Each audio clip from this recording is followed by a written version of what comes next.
CM ಬದಲಾವಣೆ, ನಾಯಕತ್ವ ಬದಲಾವಣೆ, ಸೆಪ್ಟೆಂಬರ್ ಕ್ರಾಂತಿ, ಅಕ್ಟೋಬರ್ ಕ್ರಾಂತಿ, ನವೆಂಬರ್ ಕ್ರಾಂತಿ, ಹೀಗೆ ನಾನಾ ಹೆಸರುಗಳಿಂದ ಗುರುತಿಸಿಕೊಂಡಿರುವಂಥದ್ದು ರಾಜ್ಯ ರಾಜಕಾರಣದ ಸದ್ಯದ ಬೆಳವಣಿಗೆ, ಕಾಂಗ್ರೆಸ್ನ ಬೆಳವಣಿಗೆಗಳು.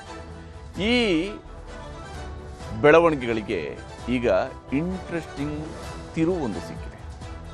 ಇದಕ್ಕೆ ವೇದಿಕೆಯಾಗಿದ್ದು ನ್ಯೂಸ್ 18 ಕನ್ನಡದ ರೈಸಿಂಗ್ ಕರ್ನಾಟಕ ಕಾರ್ಯಕ್ರಮ. ಇದುವೇ ಇವತ್ತಿನ ಪಂಚಾಯಿತಿಯ ಮೊದಲ ಸುದ್ದಿ. ಟಾರ್ಗೆಟ್ 2028. ಸಿಎಂ ಸಿದ್ದರಾಮಯ್ಯನವರು ಕಳೆದ ವಿಧಾನಸಭಾ ಚುನಾವಣೆಯ ಸ್ಪರ್ಧೆ ವೇಳೆ, ಇನ್ಫ್ಯಾಕ್ಟ್ ಅವರು 2013ರ ಚುನಾವಣೆಯ ನಂತರವೂ ಕೂಡ ಈ ಮಾತುಗಳನ್ನು ಹೇಳ್ತಾ ಇದ್ರು. ಇದೇ ನನ್ನ ಕಡೆ ಎಲೆಕ್ಷನ್ ಅನ್ನುವಂತಹ ಮಾತನ್ನ ಆಗ್ಲೂ ಹೇಳಿದ್ರು. ನಂತರ ಇಲ್ಲ, ನಾನು 18 ಎಲೆಕ್ಷನ್ ಕಂಟೆಸ್ಟ್ ಮಾಡ್ತೀನಿ ಅಂತ ಹೇಳಿದ್ರು. 18ರಲ್ಲಿ ಸರ್ಕಾರ ಬರದೇ ಇದ್ದ ಕಾರಣದಿಂದಾಗಿ 23ರಲ್ಲಿ ಕಂಟೆಸ್ಟ್ ಮಾಡ್ತೀನಿ ಅಂತ ಹೇಳಿದ್ರು. 23ರ ಎಲೆಕ್ಷನ್ನ ಸಂದರ್ಭದಲ್ಲಿ ಸಿದ್ದರಾಮಯ್ಯನವರು ಹೇಳಿದ್ರು, ಇದು ನನ್ನ ಕಡೆ ಎಲೆಕ್ಷನ್, ಇನ್ನು ನಾನು ಚುನಾವಣೆಗೆ ಸ್ಪರ್ಧಿಸುವುದಿಲ್ಲ, ಚುನಾವಣಾ ರಾಜಕೀಯದಿಂದ ದೂರ ಇರ್ತೀನಿ, ಆದರೆ ರಾಜಕೀಯದಲ್ಲಿ ಇರ್ತೀನಿ, ನಾನು ಚುನಾವಣಾ ರಾಜಕೀಯದಿಂದ ದೂರ ಇರ್ತೀನಿ ಅಂತ ಹೇಳ್ತಾ ಇದ್ರು. ಸಿದ್ದರಾಮಯ್ಯನವರು ಹೀಗೆ ಹೇಳಿರುವಂಥದ್ದು ಚುನಾವಣೆಗೆ ಮೊದಲು ಮಾತ್ರ ಅಲ್ಲ, ಚುನಾವಣೆ ಕಳೆದ ನಂತರ, ಅವರು ಮುಖ್ಯಮಂತ್ರಿ ಆದ ನಂತರವೂ ಕೂಡ ಮುಂದೆ ನಾನು ಚುನಾವಣೆ ಸ್ಪರ್ಧಿಸುವುದಿಲ್ಲ ಅಂತ ಹೇಳ್ತಾ ಇದ್ರು. ಆದರೆ ನಮ್ಮ ರೈಸಿಂಗ್ ಕರ್ನಾಟಕ ಕಾರ್ಯಕ್ರಮದಲ್ಲಿ ಮುಖ್ಯಮಂತ್ರಿಯವರ ಜೊತೆಗೆ ಪ್ರಶ್ನೆಯನ್ನು ಕೇಳಿದಾಗ 2028ರಲ್ಲಿ ನೀವು ಸ್ಪರ್ಧಿಸ್ತೀರಾ, ಅದನ್ನು ಪುನರ್ ಪರಿಶೀಲನೆಯನ್ನು ಮಾಡ್ತೀರಾ ಅಂತ ಕೇಳಿದಾಗ ತನ್ನ ಮೇಲೆ ಇರುವಂತಹ ಸ್ನೇಹಿತ ಬಳಗದ, ಹಿತೈಷಿಗಳ ಬಳಗದ ಅಥವಾ ರಾಜಕೀಯ ತಂತ್ರಗಾರಿಕೆಯ ಬಳಗದ ಒತ್ತಡವನ್ನು ಸಿದ್ದರಾಮಯ್ಯನವರು ಮುನ್ನೆಲೆಗೆ ತಂದಿದ್ದಾರೆ. ಅಂದರೆ ನೀವು ಸ್ಪರ್ಧಿಸಿದರೆ ಕಾಂಗ್ರೆಸ್ಗೆ ಅನುಕೂಲ ಆಗುತ್ತೆ ಚುನಾವಣೆನ ಗೆಲ್ಲೋದಿಕ್ಕೆ ಅಂತ ಹೇಳ್ತಿದ್ದಾರೆ. ಇದು ಕೇವಲ ಸ್ಪರ್ಧೆಗೆ ಮಾತ್ರ ಸೀಮಿತ ಆಗೋದಿಲ್ಲ, ಇದು ಸಿದ್ದರಾಮಯ್ಯನವರ 5 ವರ್ಷಗಳ ಆಳ್ವಿಕೆಗೂ ಕೂಡ ಅನ್ವಯ ಆಗಬಹುದು ಅಂತ ಹೇಳಿ ಇದನ್ನು ನಾವು ಅಂದಾಜಿಸ್ಬೋದು. ಯಾಕಂತ ಹೇಳಿದ್ರೆ ಸಿದ್ದರಾಮಯ್ಯನವರು 2028ರ ಚುನಾವಣೆಗೆ ಸ್ಪರ್ಧಿಸ್ತಾರೆ ಅಂತೇಳಿ ಆದರೆ ಸಿದ್ದರಾಮಯ್ಯನವರು 2028ರವರೆಗೂ ಕರ್ನಾಟಕದ ಮುಖ್ಯಮಂತ್ರಿಯಾಗಿ ಇರ್ತಾರೆ ಅನ್ನುವಂತಹ ಅರ್ಥವೂ ಕೂಡ ಬಂದೇ ಬರುತ್ತೆ, ಸಹಜವಾಗಿನಿದೆ. ಉಪಮುಖ್ಯಮಂತ್ರಿಯವರನ್ನು ಕೂಡ ಕಾರ್ಯಕ್ರಮದಲ್ಲಿ ಮಾತನಾಡಿಸುವಂತಹ ಸಂದರ್ಭದಲ್ಲಿ, ಇನ್ನೊಂದು ಕಾರ್ಯಕ್ರಮದಲ್ಲಿ ಮಾತಾಡುವಾಗ ಉಪಮುಖ್ಯಮಂತ್ರಿಯವರು ಹೇಳ್ತಾರೆ, ಮುಖ್ಯಮಂತ್ರಿ ಆಗುವಂಥ ಬಿಡುವಂಥದ್ದು ನನ್ನ ರಾಜಕೀಯದ ಆರೋಗ್ಯ ಅದು ಹೇಗಿರುತ್ತೆ ಅನ್ನೋಂಥ ನನಗೆ ಗೊತ್ತು, ನನ್ನ ಮುಖ್ಯಮಂತ್ರಿ ಗೊತ್ತು, ನನ್ನ ಪಕ್ಷದ ಹೈಕಮಾಂಡ್ಗೆ ಗೊತ್ತು ಅನ್ನುವಂತಹ ಬಹಳ ಮಾರ್ಮಿಕವಾದಂಥ ಮಾತುಗಳನ್ನು ಹೇಳಿದ್ದಾರೆ. ಯಾವಾಗ ಸಿದ್ದರಾಮಯ್ಯನವರು 2028ರ ಚುನಾವಣೆಯಲ್ಲಿ ನಾನು ಸ್ಪರ್ಧಿಸುವ ಬಗ್ಗೆ ಯೋಚನೆ ಮಾಡ್ತಾ ಇದ್ದಾರೆ, ಇನ್ನೂ ಗಂಭೀರ ಚಿಂತನೆ ಮಾಡಿಲ್ಲ, ಗಂಭೀರ ನಿರ್ಧಾರಕ್ಕೆ ಬಂದಿಲ್ಲ, ಆದರೆ ಇಂಥ ಸಲಹೆಗಳಿದ್ದಾವೆ ಅಂತ ಹೇಳುವಂಥ ಮಾತನ್ನು ಬಹಿರಂಗವಾಗಿ ಹೇಳಿಕೊಂಡ್ರು ನಮ್ಮ ವೇದಿಕೆಯಲ್ಲಿ. ಅವರ ಆಪ್ತ ಬಳಗದಿಂದ ದೊಡ್ಡ ಮಟ್ಟದ ಒತ್ತಡವು ಶುರುವಾಗಿದೆ, ಬಹಿರಂಗ ಹೇಳಿಕೆಗಳು ಶುರುವಾಗಿದ್ದಾವೆ. ಇಲ್ಲ, ಸಿದ್ದರಾಮಯ್ಯವರು ಕಂಟೆಸ್ಟ್ ಮಾಡಲೇಬೇಕು ಅನ್ನುವಂಥ ಅಭಿಪ್ರಾಯ, ಅವರು ರಾಜಕೀಯ ನಿವೃತ್ತಿ ತಗೊಳ್ಳಂಗಿಲ್ಲ ಅನ್ನುವಂಥ ಅಭಿಪ್ರಾಯಗಳು ಕೂಡ ವ್ಯಕ್ತವಾಗ್ತಾ ಇದೆ. ಆದರೆ ರಾಜ್ಯ ರಾಜಕೀಯದಲ್ಲಿ ಯಾವ ಸ್ವರೂಪದ ಟಾರ್ಗೆಟ್ 2028 ಈಗ ಶುರುವಾಗ್ತಾ ಇದೆ ಅನ್ನೋದನ್ನು ನಾನು ನಿಮಗೆ ವಿವರಿಸ್ತೀನಿ ಒಂದು ವಿಶೇಷ ವರದಿಯ ಮೂಲಕವಾಗಿ ಇವತ್ತಿನ ಪಂಚಾಯಿತಿಯ ಮೊದಲ ಸುದ್ದಿಯಲ್ಲಿ. ಇನ್ನು ಇವತ್ತಿನ ಪಂಚಾಯಿತಿಯ 2ನೇ ಸುದ್ದಿ, ಸರ್ಕಾರಕ್ಕೆ ಹೈ ಬ್ರೇಕ್. ಎಲ್ಲ ಸಂಘ ಸಂಸ್ಥೆಗಳ ಹೆಸರಿನಲ್ಲಿ RSSಗೆ ಲಗಾಮ ಹಾಕುವುದಕ್ಕೆ ಹೊರಟಿದ್ದಂತಹ ರಾಜ್ಯ ಸರ್ಕಾರಕ್ಕೆ ಹೈಕೋರ್ಟ್ ಚಾಟಿ ಬೀಸಿದೆ. ಸರ್ಕಾರದ ಒಂದು ಆದೇಶದ ಮೂಲಕ ಸಾಂವಿಧಾನಿಕ ಹಕ್ಕುಗಳನ್ನು ಮೊಟಕುಗೊಳಿಸುವುದಕ್ಕೆ ಆಗೋದಿಲ್ಲ ಅನ್ನುವಂತಹ ಕಿವಿ ಮಾತನ್ನ ಹೇಳಿದೆ. ಅಲ್ಲದೆ ರಾಜ್ಯ ಸರ್ಕಾರ ಹೊರಡಿಸಿದ್ದಂತಹ ಆದೇಶಕ್ಕೆ ತಡೆಯಾಜ್ಞೆಯನ್ನು ಕೊಟ್ಟು ಅದನ್ನು ವಿಚಾರಣೆಯನ್ನು ಮುಂದೂಡಿಕೆ ಮಾಡಲಾಗಿದೆ. ಇದರಿಂದಾಗಿ ರಾಜಕೀಯ ಸಂಘರ್ಷ ಈಗಾಗಲೇ ತಾರಕಕ್ಕೇರಿದೆ. ಸರ್ಕಾರದ ವಿರುದ್ಧ ಪ್ರತಿಪಕ್ಷಗಳು ಮುಗಿಬಿದ್ದಿದ್ರೆ ಸರ್ಕಾರ ಮೇಲ್ಮನವಿಯ ಆಪ್ಷನ್ ಅನ್ನ ಹುಡುಕೊಂಡಿದೆ ಮತ್ತು ಮೇಲ್ಮನವಿ ಹೋಗುವಂತಹ ನಿರ್ಧಾರಕ್ಕೆ ಬಂದಿದೆ. ಮತ್ತೊಂದೆಡೆ ಚಿತ್ತಾಪುರದಲ್ಲಿ RSSನ ಪಥಸಂಚಲನದ ಭವಿಷ್ಯ ನಿರ್ಧರಿಸಬೇಕು ಅಂತೇಳಿ ಕರೆದಿದ್ದಂತಹ ಶಾಂತಿ ಸಭೆಯಲ್ಲಿ ಶಾಂತಿ ಮರೀಚಿಕೆಯಾಗಿತ್ತು. ಜಿಲ್ಲಾಧಿಕಾರಿಗಳ ಕಚೇರಿಯಲ್ಲಿ ಗದ್ದಲ ಗಲಾಟೆಯೇ ಮನೆ ಮಾಡಿತ್ತು. ಅದನ್ನು ಕೂಡ ವಿವರಿಸ್ತೀನಿ ಇವತ್ತಿನ ಪಂಚಾಯಿತಿಯ 2ನೇ ಸುದ್ದಿಯಲ್ಲಿ, ಸರ್ಕಾರಕ್ಕೆ ಹೈ ಬ್ರೇಕ್. ಈಗ ಮೊದಲ ಸುದ್ದಿ ಕಡೆಗೆ ಹೋಗೋಣ. ಬಹಳ ಮುಖ್ಯವಾಗಿ ಟಾರ್ಗೆಟ್ 2028.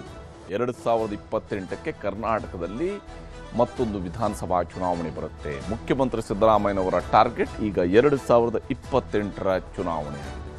ಈಗಾಗಲೇ ಉಪಮುಖ್ಯಮಂತ್ರಿಗಳು ಕೂಡ ಹೇಳ್ತಾ ಇದ್ರು, 2028ಕ್ಕೆ ನಮ್ಮ ಪಕ್ಷವನ್ನು ಅಧಿಕಾರಕ್ಕೆ ತರುವಂಥದ್ದೇ ನನ್ನ ಗುರಿ ಅಂತ ಹೇಳ್ತಾ ಇದ್ರು. ಈಗ ಮುಖ್ಯಮಂತ್ರಿಯವರು 2028ಕ್ಕೆ ತಾನು ಸ್ಪರ್ಧಿಸುವಂಥದ್ರ ಬಗ್ಗೆ ಕೂಡ ಯೋಚನೆ ಮಾಡ್ತಾ ಇದ್ದಾರೆ. ಅವರ ಆಪ್ತರು ಕೂಡ ಸಿದ್ದರಾಮಯ್ಯ ಸ್ಪರ್ಧಿಸಬೇಕು ಅಂತ ಹೇಳೋದಕ್ಕೆ ಶುರು ಮಾಡಿದ್ದಾರೆ. ಮುಖ್ಯಮಂತ್ರಿ ಉಪಮುಖ್ಯಮಂತ್ರಿ ವಿಚಾರದಲ್ಲಿ ಯಾವುದೇ ಬದಲಾವಣೆಗಳು ಆಗೋದಿಲ್ಲ ಅನ್ನುವಂತಹ ಮಾತುಗಳು ವಿಶೇಷವಾಗಿ ದಲಿತ ನಾಯಕರುಗಳಿಂದ ದಲಿತ ಸಮುದಾಯದ ನಾಯಕರುಗಳಿಂದ, ಮಂತ್ರಿಗಳಿಂದ ಬರ್ತಾ ಇರುವಂಥದ್ದನ್ನು ನಾವಿಲ್ಲಿ ಗಮನಿಸಬೇಕಾಗಿರುವಂಥದ್ದು. ಅದರ ಬಗ್ಗೆ ವರದಿ ನಿಮಗೆ ತೋರಿಸ್ತೀನಿ. ಜನ ಆಶೀರ್ವಾದ ಮಾಡಿದ್ದಾರೆ 5 ವರ್ಷ ಇರಿ ಅಂತ. ನಮ್ಮ ದೃಷ್ಟಿನಲ್ಲಿ ನಾವು ಆಯ್ಕೆ ಮಾಡಿರೋದು ಸಿದ್ದರಾಮಯ್ಯನವ್ರನ್ನ, ನೀವು 5 ವರ್ಷ ಮುಖ್ಯಮಂತ್ರಿಗಳಾಗಿರಿ ಅಪ್ಪ ಅಂತ ಮಾಡಿದೀವಿ.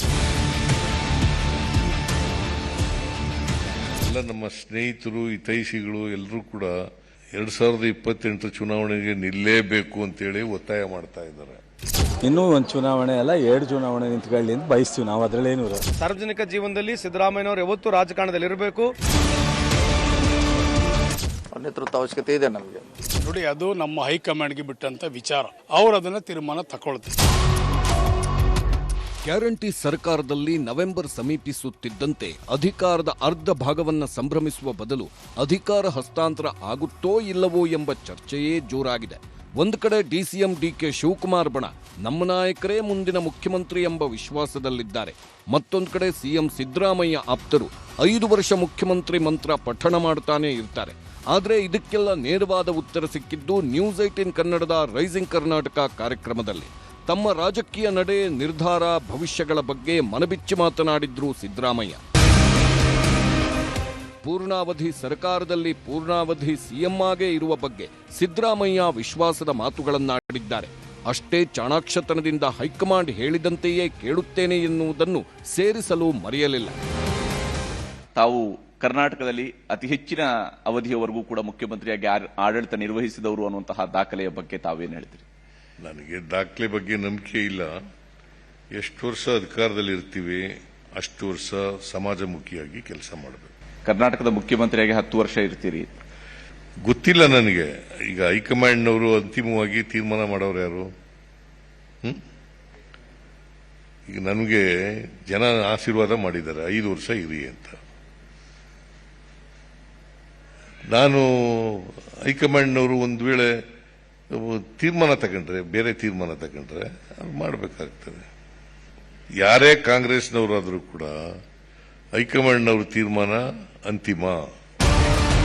ಸಚಿವ ಸಂಪುಟ ಪುನರಚನೆ ಬಗ್ಗೆಯೂ ಚರ್ಚೆಗಳು ನಡೆಯುತ್ತಿವೆ. ಗುಂಪಿಗೊಂದು ಮಾತು ಕೇಳಿಬರುತ್ತಿದೆ. ಈ ಬಗ್ಗೆಯೂ ಸಿಎಂ ಸ್ಪಷ್ಟ ಸಂದೇಶವನ್ನ ನ್ಯೂಸ್ 18 ಕನ್ನಡದ ರೈಸಿಂಗ್ ಕರ್ನಾಟಕ ಕಾರ್ಯಕ್ರಮದ ಮೂಲಕ ರವಾನಿಸಿದ್ದಾರೆ. ಸರ್ಕಾರಕ್ಕೆ ನವೆಂಬರ್ ತಿಂಗಳಲ್ಲಿ 2.5 ವರ್ಷ ತುಂಬೋದ್ರಿಂದಾಗಿ ಸಂಪುಟ ಪುನರ್ರಚನೆಯ ಬಗ್ಗೆ ಯೋಚನೆ ಮಾಡ್ತಾ ಇದ್ದೀರಾ? ಕ್ಯಾಬಿನೆಟ್ ರೀಶಫಲ್ ಬಗ್ಗೆ ಸೀರಿಯಸ್ ಆಗಿ ಪ್ಲಾನ್ ಅನ್ನ ಮಾಡಿದ್ದೀರಾ?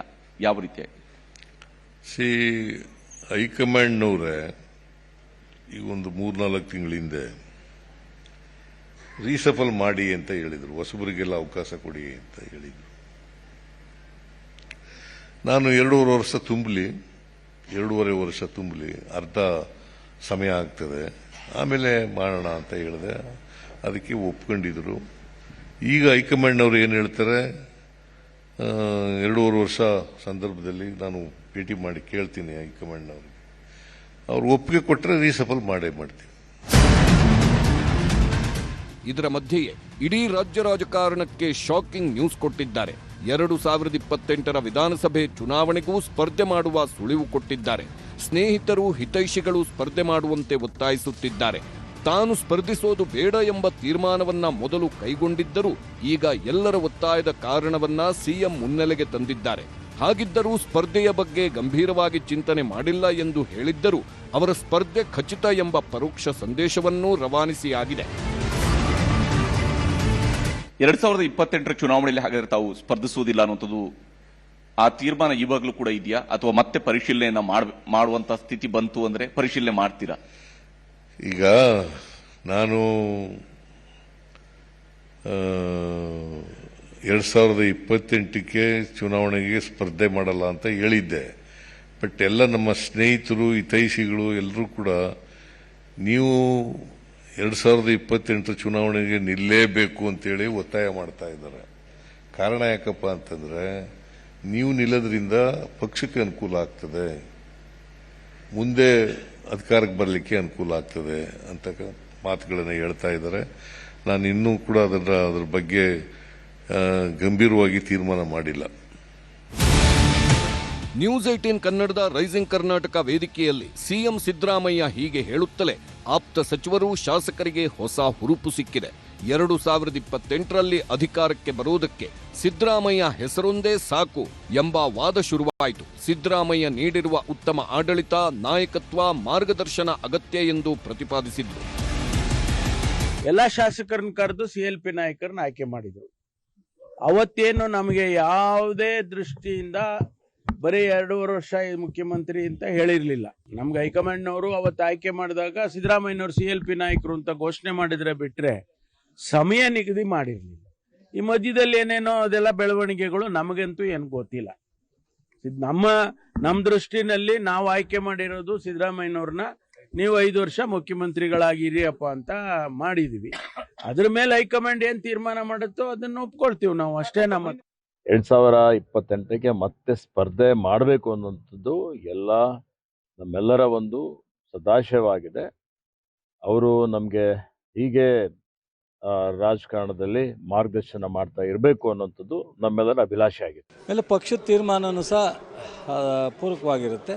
ಸೊ DK ಶಿವಕುಮಾರ್ ಮತ್ತು ಸಿದ್ದರಾಮಯ್ಯನವ್ರ ನಾಯಕತ್ವದಲ್ಲೇ 2028ಕ್ಕೆ ಚುನಾವಣೆ ಆಗುತ್ತೆ. ಅದೇನಿದ್ರು ಪಕ್ಷದ ತೀರ್ಮಾನ ತಗೊಳುತ್ತೆ. ಸಿದ್ದರಾಮಯ್ಯನವರು ನನಗೆ ದೇವರಿನ 100 ಕಾಲ ಅವರಿಗೆ ಆಯುಷ್ಯನ್ನು ಕೊಡಬೇಕು, ಶಕ್ತಿಯನ್ನು ಕೊಡಬೇಕು. ಅವ್ರು ಎಲ್ಲಿವರೆಗಿದ್ದಾರೆ ರಾಜಕೀಯ ಜೀವನದಲ್ಲಿ ಯಾವಾಗಲೂ ಸದಾ ಅವ್ರು ಇರಬೇಕಂತ ನನ್ನ ವೈಯಕ್ತಿಕ ಅಭಿಪ್ರಾಯ. I think he should never retire in politics because his requirement is always there. ಸಾರ್ವಜನಿಕ ಜೀವನದಲ್ಲಿ ಸಿದ್ದರಾಮಯ್ಯನವರು ಯಾವತ್ತೂ ರಾಜಕಾರಣದಲ್ಲಿ ಇರಬೇಕು, ಎಲ್ಲ ಚುನಾವಣೆಗಳು ಸ್ಪರ್ಧೆ ಮಾಡಬೇಕಂತ ನನ್ನ ವೈಯಕ್ತಿಕ ಅಭಿಪ್ರಾಯ. ಅವರಿಗೆ ನಾನು ನಿಮ್ಮ ಮುಖಾಂತರ ಅವ್ರಿಗೆ ಮನವಿ ಕೂಡ ಮಾಡ್ಕೊಳ್ತೀನಿ. Should never retire from politics. Even if you wants people will not allow him to retire. Sir, ಈಗ ಎಲ್ಲರೂ ಹೇಳೋದು ಅದೇ ಮಾತು, ಹೈಕಮಾಂಡ್ ಏನ್ ಹೇಳುತ್ತಾ ಅದನ್ನ ಎಲ್ಲಾರನ್ನು ಚಾಚು ತಪ್ಪದೆ ಪಾಲನೆಯನ್ನ ಮಾಡ್ತೀವಿ.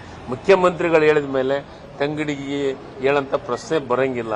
ಮುಖ್ಯಮಂತ್ರಿಗಳು, ಉಪಮುಖ್ಯಮಂತ್ರಿಗಳು, ಆ ರಾಜ್ಯದ ಅಧ್ಯಕ್ಷರು ಅವರೇ ಹೈಕಮಾಂಡ್ ಅನ್ನೋ ಹೊತ್ತಿನಾಗ ನಾವು ಹೈಕಮಾಂಡ್ ಅನ್ನ 3ರಷ್ಟು ಅವ್ರು ಹೇಳಿದ ಪಾಲನೆಯನ್ನ ಮಾಡ್ತೀವಿ. ಹೀಗೆ ಸಿದ್ದರಾಮಯ್ಯನವರ ಮಾತುಗಳಿಂದಾಗಿ ಆಪ್ತ ಸಚಿವರಲ್ಲಿ ಸಹಜವಾಗೇ ಆತ್ಮವಿಶ್ವಾಸ ಹೆಚ್ಚಿದೆ. 2028ಕ್ಕೆ ಮಾತ್ರವಲ್ಲದೆ ಅದರ ನಂತರ ಕೂಡ ಸಿದ್ದರಾಮಯ್ಯ ನಾಯಕತ್ವ ಬೇಕು ಎನ್ನುತ್ತಿದ್ದಾರೆ. ನಾವು ಹಿಂದೂ ಕೂಡ ಹೇಳಿದ್ರಲ್ಲ, ಇವತ್ತೇನು ಹೊಸದಲ್ಲ, ಹಿಂದೂ ಕೂಡ ಹೇಳಿದ್ವಿ. ಅವ್ರ ನೇತೃತ್ವ ನಮಗೆ ಬೇಕಂತ ಹಿಂದೂ ಕೂಡ ಹೇಳಿದ್ವಿ. ಅವ್ರ ನೇತೃತ್ವ ಅವಶ್ಯಕತೆ ಇದೆ ನಮಗೆ. 2028ಕ್ಕೂ ಇದೆ, ಮುಂದೆ ಕೂಡ ಇದೆ. ಯಾವಾಗಲೂ ಎಲ್ಲಿವರೆಗಿದೆ ಅಲ್ಲಿವರೆಗಿದ್ದೇ ಅವ್ರು ಬೇಕೇ ಬೇಕು. ರಾಜಕೀಯಕ್ಕೆ ನಿವೃತ್ತಿ ಅನ್ನೋದಿಲ್ವಲ್ಲ. ಸಾರ್ವಜನಿಕ ಜೀವನದಲ್ಲಿರೋರು ಕೊನೆಯ ತನಕನೂ ಜನರ ಪರವಾಗಿ ಕೆಲಸ ಮಾಡಲೇಬೇಕು. ಸಾಕಪ್ಪ ನಾವು ರೆಸ್ಟ್ ತಗೋತಿದ್ರೆ ಸಾರ್ವಜನಿಕ ಜೀವನಕ್ಕೆ ಅರ್ಥನೇ ಇಲ್ಲ, ವ್ಯಾಲ್ಯೂನೂ ಇರೋದಿಲ್ಲ. ಸಂಪುಟ ಪುನರಚನೆ ಮಾತುಗಳನ್ನಾಡಿರುವ ಸಿಎಂ ಸಿದ್ದರಾಮಯ್ಯನವರ ಮಾತುಗಳಿಂದ 10 ಹಲವು ಲೆಕ್ಕಾಚಾರಗಳು ಶುರುವಾಗಿವೆ. ಇದರ ನಡುವೆಯೇ ನ್ಯೂಸ್ 18 ಕನ್ನಡದ ಹೆಲ್ತ್ ಕೇರ್ ಅವಾರ್ಡ್ಸ್ ಕಾರ್ಯಕ್ರಮದಲ್ಲಿ ಭಾಗಿಯಾಗಿದ್ದ ಉಪಮುಖ್ಯಮಂತ್ರಿ DK ಶಿವಕುಮಾರ್ ತಾನು ಸಿಎಂ ಆಗೋದು ಬಿಡೋದ್ರ ವಿಚಾರ ನನಗುಂಟು, ನನ್ನ ಸಿಎಂ ಗುಂಟು, ನನ್ನ ಪಕ್ಷಕ್ಕೆ ಉಂಟು ಎನ್ನುವ ಮೂಲಕ ಸಿಎಂ ಸ್ಥಾನದ ಬಗ್ಗೆ ಬಹಿರಂಗ ಚರ್ಚೆಯಿಂದ ದೂರ ಉಳಿಯುವ ಪ್ರಯತ್ನ ಮಾಡಿದ್ದಾರೆ. ನಿಮ್ಮ ರಾಜಕೀಯದ ಆರೋಗ್ಯದ ಬಗ್ಗೆಯೂ ಕೂಡ ಒಂದಿಷ್ಟು ಕುತೂಹಲ ಇದ್ದೇ ಇರುತ್ತೆ. ಸಾಮಾನ್ಯವಾಗಿ ರಾಜಕಾರಣದಲ್ಲಿ ಅದು ಉಪಮುಖ್ಯಮಂತ್ರಿಗಳಾದಾಗ ಆ ಯಾವಾಗ ಹೋಗುತ್ತೆ ಅನ್ನುವಂತ ಪ್ರಶ್ನೆ ಸಾಮಾನ್ಯ ಜನರಲ್ಲಿ ಇದ್ದೇ ಇರುತ್ತೆ. ಇದಕ್ಕೆ ನೇರವಾದಂತ ಉತ್ತರ, ಯಾಕಂದ್ರೆ ನವೆಂಬರ್ ತಿಂಗಳು ಬರ್ತಾ ಇದೆ. ನವೆಂಬರ್ ತಿಂಗಳಲ್ಲಿ ನಾನು ನನ್ನ ಪೊಲಿಟಿಕಲ್ ಆರೋಗ್ಯನ ಪಬ್ಲಿಕಲ್ಲಿ ಟಿವಿಲಿ ಮಾತಾಡೋನಲ್ಲ. It is between me, my CM and my party high command. ಇಷ್ಟು ಬಿಟ್ರೆ ನಾನು I will not be with that. But I always live on hope. ಆಶಾಭಾವನೆಯಿಂದ, ಭಾಳ ಸಂತೋಷದಿಂದ ಗೆಲುವು ಸೋಲುನೆಲ್ಲ ಕೂಡ ಸ್ವೀಕಾರ ಮಾಡಿಕೊಂಡು ಮೊದಲಿಂದನೂ ಬಂದಿರೋನು. ಆದ್ದರಿಂದ ಇದೆಲ್ಲ ನಿಮ್ಮ ಮುಂದೆ ಚರ್ಚೆ ಮಾಡೋಂಥ ವಿಚಾರ ಅಲ್ಲ. ಈಗ ಸದ್ಯಕ್ಕೆ ನಾನು ಡೆಪ್ಟಿ CM ಆಗೇ ಬಂದಿದ್ದೀನಿ. ನನ್ನ ಡ್ಯೂಟಿನ ನಾನು ಮಾಡ್ತೀನಿ. What ever my party tells will go by that. I don't mind on this issue. ಹೀಗೆ ರಾಜಕೀಯವಾಗಿ ಒಳಗೊಳಗೆ ರಣತಂತ್ರ ಜೋರಾಗಿರುವಾಗಲೇ ರಾಜ್ಯದಲ್ಲಿ ಮತ್ತೆ ಅಹಿಂದ ವರ್ಗಗಳ ಸಮಾವೇಶದ ಬಗ್ಗೆ ಚರ್ಚೆ ಜೋರಾಗಿದೆ. ಈ ಸಮಾವೇಶಗಳ ಮೂಲಕ ಸಿದ್ದರಾಮಯ್ಯ ಪರವಾಗಿ ಬಲಪ್ರದರ್ಶನಕ್ಕೆ ಸಿದ್ಧತೆಗಳೂ ನಡೆದಿವೆ. ಇವತ್ತು ಸಿಎಂ ಸಿದ್ದರಾಮಯ್ಯ ಅವರನ್ನ ಭೇಟಿಯಾಗಿ ಸಚಿವ ಜಮೀರ್ ಅಹಮದ್ ಹಾಗೂ ಹಿರಿಯ ನಾಯಕ BK ಹರಿಪ್ರಸಾದ್ ಭೇಟಿ ಮಾಡಿ ಚರ್ಚೆ ಮಾಡಿದ್ದಾರೆ. ಮತ್ತೊಂದೆಡೆ ಸಚಿವ ಮಹದೇವಪ್ಪ ನಿವಾಸಕ್ಕೆ ಭೇಟಿ ನೀಡಿದ್ದ ಪರಮೇಶ್ವರ್ ಪ್ರತ್ಯೇಕ ಚರ್ಚೆ ನಡೆಸಿದ್ದಾರೆ. ಡಿಸೆಂಬರ್ ಅಥವಾ ಜನವರಿಯಲ್ಲಿ ಚಿತ್ರದುರ್ಗ ಅಥವಾ ದಾವಣಗೆರೆ ಭಾಗದಲ್ಲಿ ಸಮಾವೇಶ ಮಾಡಲು ಪ್ಲಾನ್ ಮಾಡಿಕೊಳ್ಳಲಾಗ್ತಿದೆ. Dalit issues are national issues, Dalit problems are national problems. ಅದನ್ನು ಅಡ್ರೆಸ್ ಮಾಡಬೇಕು ಮತ್ತು ಆ ಸಂದೇಶ ಕೊಡಬೇಕು, ರಾಜ್ಯಾಂಗಬದ್ಧ ಹಕ್ಕುಗಳನ್ನು ಗಳಿಸ್ಕೋಬೇಕು ಅನ್ನೋದು ದಲಿತರ ಮತ್ತು ಸಂಘಟನೆಗಳ ಹೋರಾಟದ ಕನಸುಗಳವು. ಹೀಗಾಗಿ ಇದು ರಾಜಕೀಯಕ್ಕೆ ಪೂರಕವಾಗಿ ನಡೆಯುವಂಥ ಕಾರ್ಯಕ್ರಮಗಳಲ್ಲ. ಪಕ್ಷದ ಹಿತದೃಷ್ಟಿಯಿಂದ ಪಕ್ಷಕ್ಕೆ, ಕಾಂಗ್ರೆಸ್ ಪಕ್ಷಕ್ಕೆ ದಲಿತ ಸಮುದಾಯ ಯಾವತ್ತೂ ಕೂಡ ಕಾಂಗ್ರೆಸ್ ಪಕ್ಷದ ಜೊತೆಯಲ್ಲಿರುತ್ತೆ. ಹಾಗಾಗಿ ಅದನ್ನು ಹಾಗೆ ನಾವು ಒಟ್ಟಿಗೆ ಇಡಬೇಕಾದ್ರೆ ಹಾಗಾಗಿ ಸಮಾವೇಶಗಳು ಮಾಡಿ ನಮ್ಮ ಸರ್ಕಾರದ ವತಿಯಿಂದ ಏನೆಲ್ಲ ಕಾರ್ಯಕ್ರಮ ದಲಿತ ಸಮುದಾಯಕ್ಕೆ ಕೊಟ್ಟಿರ್ತೇವೆ ಅದನ್ನೆಲ್ಲ ಹೇಳಬೇಕಾಗುತ್ತೆ. 5 ವರ್ಷ Siddu CM, DKShi DCM. High command ನಿರ್ಧಾರ ಆಗಿದೆ, ಹಾಗೇ ಇರುತ್ತೆ. ಈ ಎಲ್ಲ ಬೆಳವಣಿಗೆಗಳ ಮಧ್ಯೆಯೇ ಆಹಾರ ಸಚಿವ ಕೆಎಚ್ ಮುನಿಯಪ್ಪ ಹೊಸ ಬಾಂಬ್ ಹಾಕಿದ್ದಾರೆ. ಸಿದ್ದರಾಮಯ್ಯ ಸಿಎಂ, ಉಪಮುಖ್ಯಮಂತ್ರಿ ಡಿಕೆ ಶಿವಕುಮಾರ್ ಇದ್ದಾರೆ, ಎಲ್ಲರೂ ಹಾಗೇ ಮುಂದುವರಿತಾರೆ ಅಂದ್ರು. ಸದ್ಯಕ್ಕಂತೂ ಯಾವುದೇ ಚರ್ಚೆ, ನಿರ್ಧಾರಗಳು ಆಗಿಲ್ಲ ಎಂದಿದ್ದಾರೆ.